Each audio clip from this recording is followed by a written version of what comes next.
সেদিন আমরা সবাই মিলে চলে গিয়েছিলাম একটা বন্ধুর জন্মদিন উপলক্ষে বিরিয়ানি খেতে।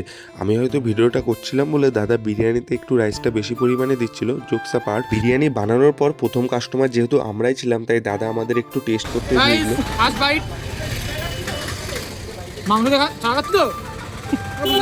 বিরিয়ানিটা টেস্ট করার পর সবার কাছ থেকে রিভিউটা শুনে নাও। রাইসটা যেরকম রাইস হয় সেরকমই রাইস, আর এর মধ্যে যেরকম হলুদ গুঁড়ো দেয় সেরকমই হলুদ। ভালো লাগছে।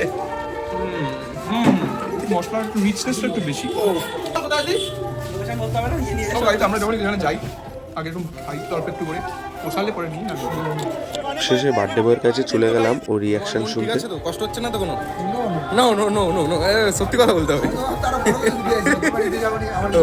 তো চলো আজকের ভিডিওটা এখানেই শেষ করছি। তোমাদের সাথে দেখা হচ্ছে নতুন একটা ভিডিওয়। আর আজকের ভিডিওটা কেমন লাগলো অবশ্যই জানিও। টাটা। গাইস, বন্ধুর জন্য আমাদের আশীর্বাদ ভালোবাসা থাকে।